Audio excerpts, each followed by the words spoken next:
Oke, terus. Nah, ini di antara visi upaya Tan Malaka untuk Indonesia. Jadi setelah dia mengembara kemana-mana dan Indonesia merdeka, dia pulang.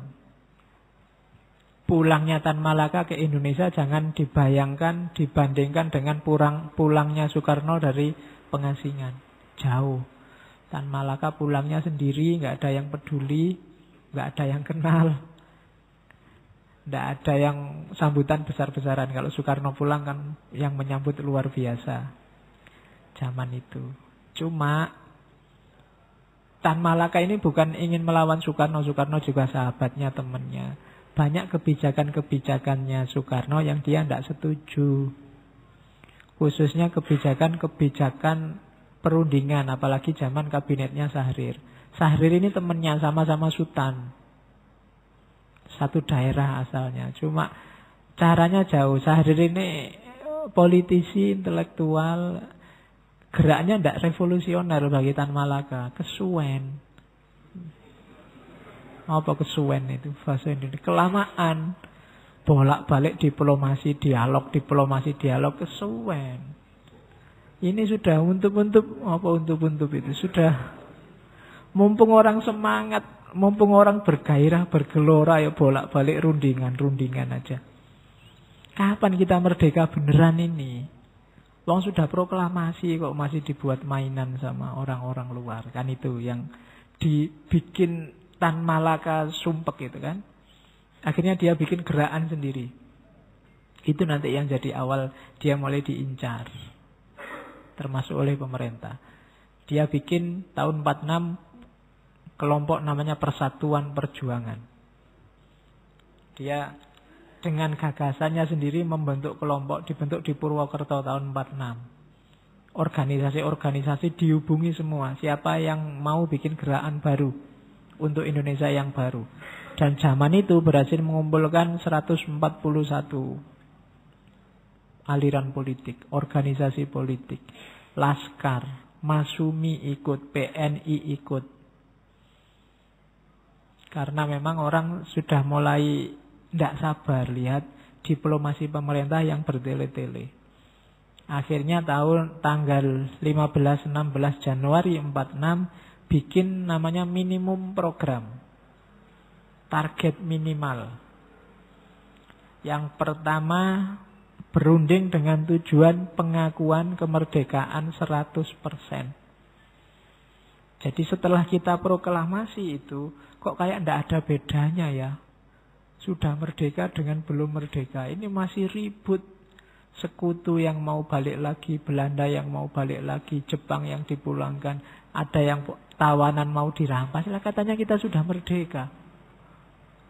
Kok masih banyak yang ngerecoki, kita nggak bisa ngurusi negara kita sendiri. Kita teriak ke luar negeri, Indonesia sudah merdeka loh. Orang luar paling, oh ya selamat ya. Tapi nggak ada yang berubah di dalam. Apa-apanya masih diatur, masih disetir. Itu maka visinya merdeka 100%. Jangan ada yang ngatur-ngatur kita lagi. Wong namanya aja merdeka.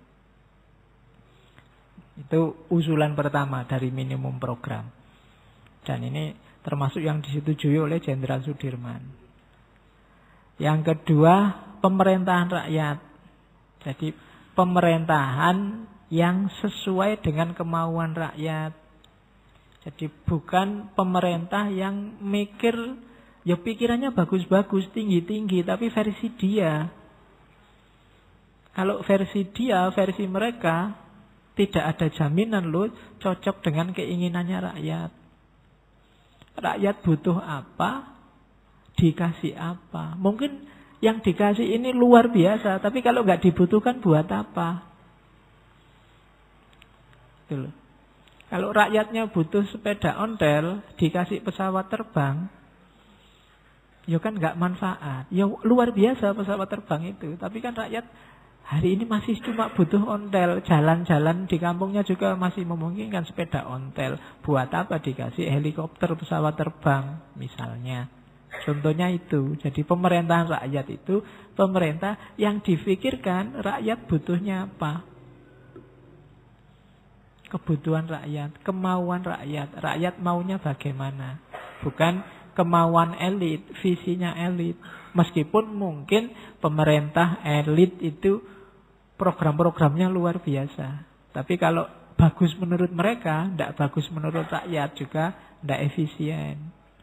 Jadi yang pertama-tama harus dengarkan suaranya rakyat. Oke.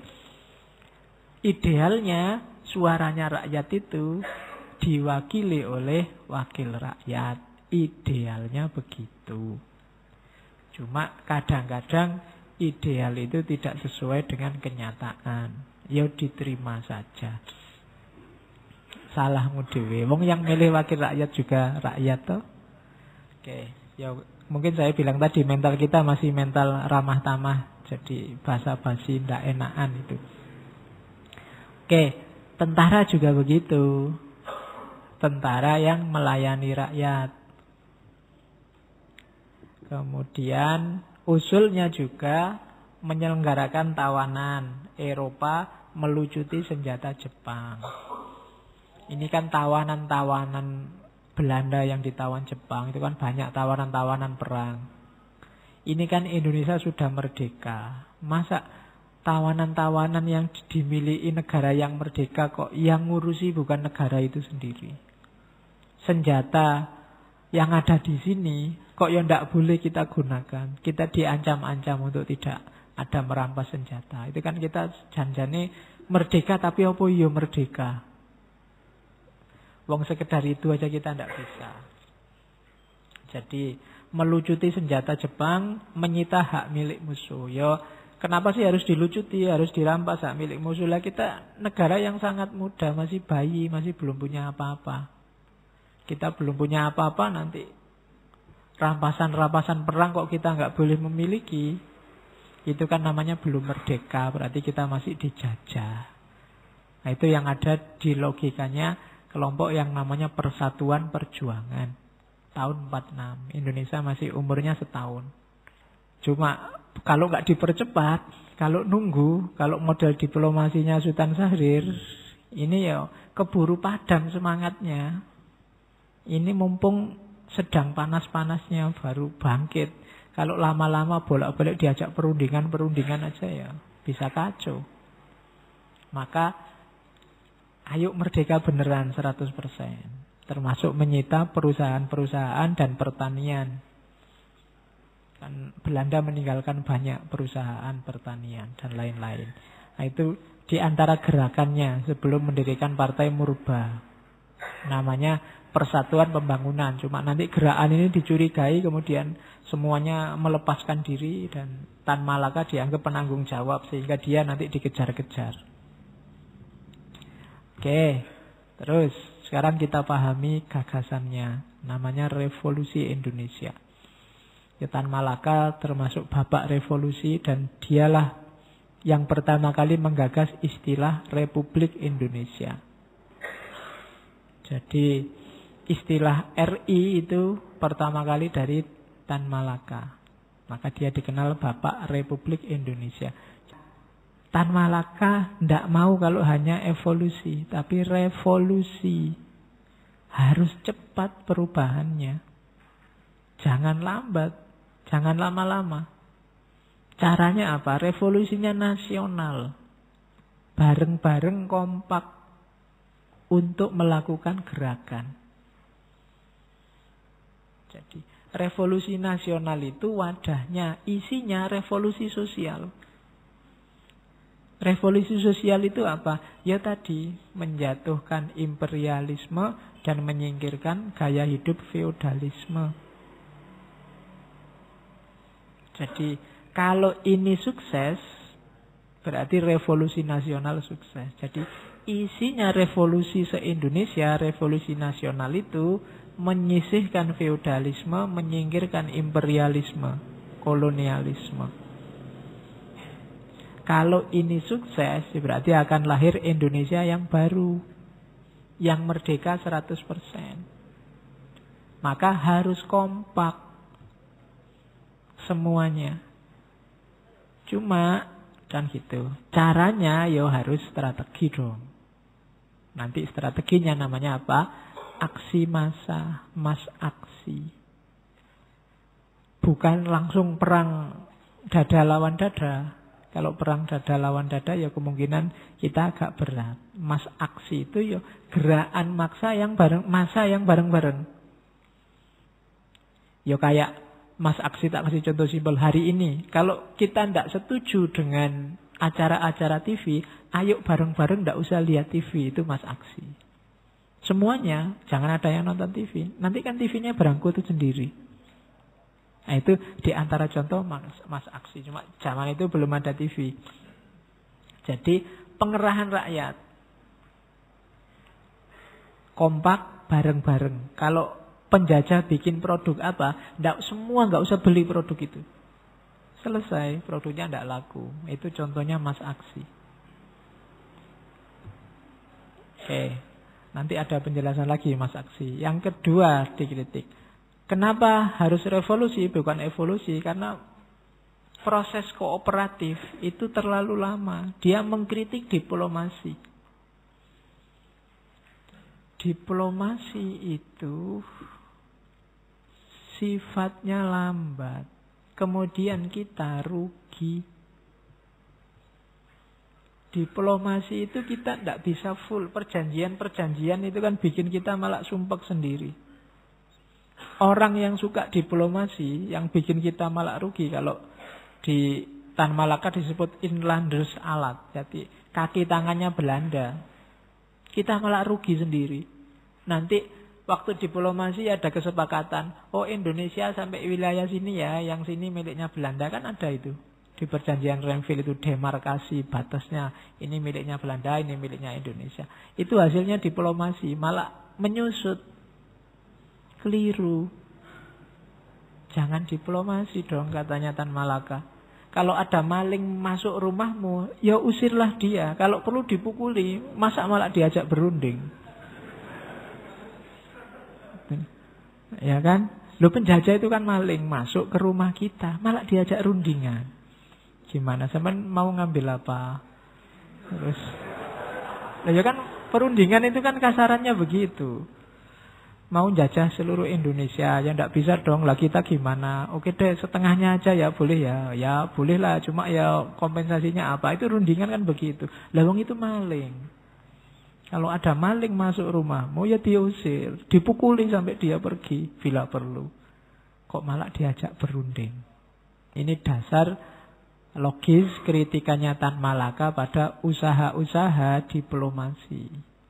Diplomasi itu malah merugikan kita. Perjanjian Linggarjati, perjanjian Renville, perjanjian KMP. Akhirnya kan selalu ada sisa wilayah kita yang tidak kita kuasai. Bahkan perjanjian Renville itu Jawa Barat sebelah sana, jatahnya Belanda, yang ke timur, sehingga ada Long March itu kan, divisi Siliwangi. Itu karena hasilnya perundingan. Kita tidak jadi merdeka 100%. Tan Malaka banyak kritik Soekarno, misalnya kasus Surabaya. Ada waktu ketika para pejuang di Surabaya itu bisa menaklukkan Inggris saat itu di tembak-menembak yang pertama itu, tapi Soekarno datang ke sana terus jangan perang ya. Disuruh menghentikan.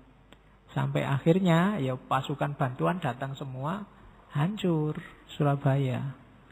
Nah, itu hasil diplomasi. Coba dilanjutkan perang, itu Inggris jatuh waktu di Surabaya. Analisisnya Tan Malaka. Wong itu jenderalnya aja sudah tewas. Tapi karena tembak-menembaknya disuruh dihentikan, akhirnya bala bantuan Inggris datang. Dan Surabaya jadi lautan api. Alasannya damai terus rundingan dulu, jangan perang. Itu kan kita sudah dipukul, tapi waktu kita mau balas, sabar, rundingan dulu. Gitu. Jadi logikanya itu yang dikritik Tan Malaka. Oke, ya dalam banyak hal Soekarno bagus dan sangat bagus, tapi beberapa dikritik oleh Tan Malaka. Terus dia mengusulkan ini, gerilya politik ekonomi. Itu yang pakai istilah Gerpolek. Jadi bagi Tan Malaka, perjuangannya orang Indonesia itu dibagi dua fase. Yang pertama musim jaya bertempur, dan yang kedua musim runtuh berdiplomasi. Jadi kita itu dulu jagoan loh waktu perang, penjajah pontang-panting, sampai akhirnya diplomasi habis. Dan banyak cerita kan yang arahnya ke situ. Pangeran Diponegoro itu Belanda tidak bisa mengalahkan, tapi begitu beliau mau diplomasi jatuh. Jadi fase perjuangan Indonesia rata-rata juga begitu. Jaya bertempur, tapi kemudian runtuh berdiplomasi. Akhirnya membangunnya lebih susah lagi. Jaya bertempur itu ya dari 17 Agustus sampai 17 Maret 46. Setelah itu era diplomasi dan kita runtuh. Termasuk perjanjian terakhir, konferensi meja bundar, itu kan banyak yang lepas dari Indonesia. Jadi gara-gara apa? Ya terlalu banyak diplomasi. Kita tidak sadar akhirnya wilayah kita justru banyak yang dicaplok oleh penjajah. Dan akhirnya kita tidak merdeka 100%. Baik dari sisi kebebasan berekspresi maupun keluasan wilayah. Makanya kemudian nanti Tan Malaka ingin agar Indonesia itu merdekanya 100%. Meskipun dia punya banyak sekali halangan dan pada akhirnya dianggap mengancam oleh pemerintah dan lahirlah kematiannya yang misterius tadi. Terus, nah ini analisisnya Tan Malaka. Maka kita perlu revolusi. Cuma revolusi butuh pemimpin yang revolusioner. Tidak bisa pemimpin yang tidak ganas. Pemimpin yang tidak revolusioner. Cirinya apa pemimpin revolusioner itu? Yang pertama, itu kan kalimatnya Tan Malaka. Seorang pemimpin harusnya seorang yang cerdas dan mampu memimpin satu pergerakan revolusioner, itu pasti. Terus dia harus bisa menyelami kemauan rakyat dan bahkan mengontrol. Mengontrol itu mengubah kemauan massa jadi perbuatan. Bisa menggerakkan. Itu pemimpin yang bagus. Cuma katanya Tan Malaka, untuk bisa menggerakkan massa memang butuh lembaga, butuh partai. Tapi partainya yang revolusioner. Partai yang mempertimbangkan dialektika, yang mau berubah, bukan yang status quo. Partai inilah yang nantinya akan mempertemukan orang-orang yang memiliki persamaan pandangan dalam revolusi. Terus katanya Tan Malaka, untuk mencapai kemenangan revolusi harus memperhatikan dua syarat. Yang pertama, kondisi objektif, yaitu suatu tingkatan sistem produksi yang tertentu dari masyarakat dan taraf tertentu dari kesengsaraan rakyat. Jadi tak baca sekalian. Yang kedua adalah kondisi subjektif, yaitu kesediaan rakyat untuk membuat sebuah partai revolusioner yang disiplin dan mengakar dalam massa. Syaratnya revolusi sukses yang pertama adalah pemahaman terhadap kondisi objektif. Situasi realnya harus dipahami, harus ngerti problemnya ada di mana dan mau kemana. Kalau ini saja tidak bisa, jangan membayangkan bikin revolusi. Memahami dirinya sendiri juga tidak bisa. Orang itu kalau mau bikin perubahan drastis, kan harus jelas. Sekarang apa, besok mau jadi apa. Baru orang bisa berubah. Lah kalau sekarang aja tidak paham kayak gimana, mau berubah kemana juga tidak mungkin bisa. Hari ini kamu apa? Besok mau jadi apa? Itu baru orang bisa revolusi. Maka gerakan-gerakan revolusioner itu selalu sifatnya transformatif, selalu transform. Ya, jargonnya transformasi kan dari refleksi untuk aksi. Refleksi itu berpikir secara objektif. Kita itu kayak gimana sih sekarang posisinya? Ada di mana? Mengapa kok begitu? Terus kita ingin melakukan perubahan apa? Baru bisa revolusi. Itu kondisi objektifnya kita harus paham. Setelah itu baru masuk ke kondisi subjektifnya. Kesadaran, kemauan rakyat untuk melakukan revolusi. Dengan jalan bikin lembaga, bikin organisasi, bikin partai, dan melakukan gerakan, kan itu. Jadi ada objektif, ada subjektif. Kalau sudah sadar, saya sekarang ada di sini dan mau berubah ke sana, caranya bagaimana? Yaitu tadi, lewat kendaraan, organisasi, lembaga. Kenapa kok harus ada organisasinya, Pak? Ya kalau enggak, ya jalan sendiri-sendiri nanti. Maunya berubah ke sana nanti bisa jalan kemana-mana kalau tidak dikoordinir oleh organisasi. Maka harus ada organisasinya.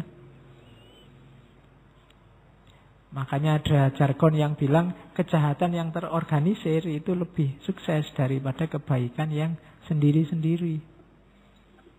Jadi kuncinya pada organisasinya. Kalau kita sudah ada organisasinya, kompak bareng-bareng, gerakannya lebih efektif. Karena memang revolusi itu tidak mungkin sendiri-sendiri. Harus bareng-bareng, maka butuh organisasi. Oke, jadi butuh pemimpin yang cerdas, yang bisa membaca realitas, yang bisa memahamkan tentang kondisi objektif, dan yang bisa menjalankan organisasi yang bisa menggerakkan massa. Itu syaratnya revolusi. Dan jangan salah, Tan Malaka meskipun dia bikin Partai Murba, dia tidak memposisikan diri jadi ketuanya. Katanya Hari Buse, Tan Malaka itu tidak betah dengan urusan jadi ketua, jadi yang kesuwen. Kalau rapat itu dia tidak bakat. Mungkin tidak suka diplomasi itu, tapi dia suka gerakannya. Makanya dia tidak memposisikan diri jadi ketua, meskipun bikin Partai Murba. Oke, terus, nah itu yang disebut aksi massa, mass action.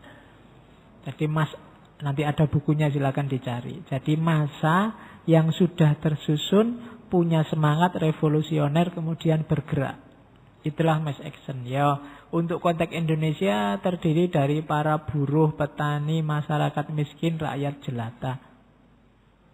Diakui atau tidak, itu jumlahnya paling besar. Kalau yang elit-elit, yang bangsawan-bangsawan kan sedikit. Jadi mass action itu sukses kalau bisa merangkul mereka, memahamkan mereka. Kalau yang pinter-pinter kan cepat. Kesadaran revolusionernya bangkit. Tapi mereka-mereka ini yang harus disadarkan untuk melakukan mass action. Jadi gambarannya Tan Malaka, aksi massa itu kayak gimana sih? Misalnya pemogokan dan pemboikotan secara terorganisir. Harus kompak loh ya. Nanti di sini ya, di sana enggak. Mari kita boikot produk-produk. Nah, nanti di sana enggak. Itu enggak kompak namanya. Jadi harus kompak, memboikot, terkoordinasi. Aksi pemogokan sangat besar pengaruhnya terhadap roda perekonomian dan politik Belanda. Jadi aksi massa juga bisa semacam demonstrasi politik. Kemudian tekanan-tekanan kepada pihak imperialis. Dan ini lebih efektif daripada putsch. Putsch itu pemberontakan yang tidak terkoordinir. Jadi pemberontakan per wilayah, pemberontakan per kelompok itu tidak akan sukses. Harus nasional skalanya dan dilakukan secara kompak dan strategis. Butuh pemimpin yang cerdas dan bisa menggerakkan. Mungkin itu yang bikin Tan Malaka tidak terlalu mempersoalkan Soekarno yang jadi presiden, meskipun di beberapa kebijakan dia tidak setuju. Soekarno termasuk pemimpin yang bisa menggerakkan massa. Bahkan nanti di pidatonya Soekarno yang sangat terkenal di lapangan Ikada itu nanti kelihatannya Tan Malaka ikut mendampingi. Katanya Hari Busu nanti di situ ada fotonya orang yang tubuhnya agak kecil pakai topi kayak Belanda itu sebenarnya itu Tan Malaka. Oke, jadi revolusi yang kompak mewujudkan cita-cita nasional, itulah revolusi nasional. Isinya adalah revolusi sosial. Revolusi sosial itu menyingkirkan imperialisme dan feudalisme. Kenapa harus disingkirkan? Karena mereka menindas. Kan itu. Jalannya lewat strateginya namanya aksi massa. Itulah yang dirancang oleh Tan Malaka. Nah, ini program-program ekonominya. Jadi partai murbanya Tan Malaka itu menggagas ini loh. Kalau tadi kan sudah ya, kalau sekarang sudah sukses revolusinya, ayo merancang program. Dia ada program ekonomi, politik, militer. Kita lihat yang program ekonominya itu bisa dilihat di buku Menuju Republik Indonesia. Yang pertama, menasionalisasi pabrik tambang yang ada. Menasionalisasi itu yang semula bukan miliknya negara, mungkin miliknya penjajah, mungkin miliknya swasta, dinasionalkan. Ini kan prinsip sosialisme. Sumber daya yang dibutuhkan orang banyak tidak boleh dimiliki oleh individu. Harus negara yang menguasai. Nasionalisasi. Nah, jangan kebalikannya. Yang sudah miliknya negara malah dijual ke yang lain. Nah, itu bunuh diri namanya. Tidak boleh begitu, harus nasionalisasi. Yang kok ini kelihatannya semua orang butuh itu ya. Ya berarti negara yang harus menguasai. Karena kalau tidak, dampaknya akan sangat menguatkan yang menguasai yang individual tadi dan menyengsarakan yang lain. Maka harus negara, maka ada nasionalisasi. Termasuk nasionalisasi hutan-hutan dan perusahaan-perusahaan. Jangan malah hutannya dijual kepemilikannya. Harus negara yang menguasai. Karena kalau enggak, ya nanti tetap rakyat akan susah. Terus nasionalisasi perusahaan lalu lintas dan angkutan umum. Nasionalisasi bank-bank, perusahaan perseorangan dan maskapai-maskapai perniagaan yang besar. Jadi yang dibutuhkan orang banyak harus dikuasai negara. Tidak boleh dikuasai perseorangan. Terus bikin industri-industri baru dengan bantuan negara. Kalau hari ini mungkin namanya BUMN. Terus bikin koperasi-koperasi rakyat dengan bantuan kredit yang murah oleh negara. Lembaga koperasi ini lembaga ideal. Di mana-mana juga dibunyikan ideal, cuma jarang ada koperasi yang sukses. Koperasi rata-rata jatuhnya terus jadi arisan. Ya, susah bikin lembaga. Yang sukses itu kan perusahaan-perusahaan swasta itu. Lembaga sejenis koperasi itu biasanya berat. Ya mungkin jiwanya yang tidak cocok. Orang yang kapitalis diajak koperasi ya mungkin berat. Jiwanya yang lebih sosialis, lebih mudah. Terus memberikan bantuan hewan itu maksudnya bantuan berupa hewan, bukan bantuan kepada hewan. Dan alat-alat kerja untuk tani. Ya kan? Ya harus mikir loh negara itu kita memberikan apa pada para petani, kita memberikan apa pada para nelayan, kita memberikan apa pada guru, kita memberikan apa, harus ada itunya. Karena mereka yang menguasai sumber daya utama. Transmigrasi ini yang diusulkan oleh Tan Malaka yang dijalankan sangat serius oleh Orde Baru. Saya tidak tahu sekarang masih serius berjalan apa enggak. Terus pembagian lahan produktif kepada petani yang tidak punya lahan. Nah ini kita menyebutnya hari ini land reform. Sering jadi sumber konflik. Dan di antara sumber konflik PKI dan NANU itu pembagian tanah ini. Karena kalau orang sudah terlanjur tanahnya banyak, apa ya mau dia tanahnya diminta dibagi-bagi. Ya, itu terus jadi konflik. Dan biasanya kelompok feodal ini kan punya pasukan, punya pengaruh sendiri. Itu nanti yang melahirkan konflik. Meskipun memang cita-cita sosialisme tidak boleh orang bisa mengoleksi tanah seluas-luasnya. Itu nanti membahayakan negara. Kalau orang bisa beli pulau, kalau orang bisa beli tanah tidak ada batasnya, itu juga membahayakan. Jadi harus ada batasnya. Kalau boleh kan nanti orang paling kaya Neymar yang baru transfer 3, sekian triliun itu, nanti dia tidak cuma beli tanah ke sini, beli pulau. Nah, itu kan susah, harus ada batasnya. Oke. Dan yang ke-10 ya, menghapuskan sisa-sisa tanah dan membagikan kepada petani yang melarat dan proletar. Jadi ini program ekonominya. Oke, saya kira itu, kurang lebihnya mohon maaf. Wallahul muwaffiq, wallahu a'lam bissawab. Wassalamualaikum warahmatullahi wabarakatuh.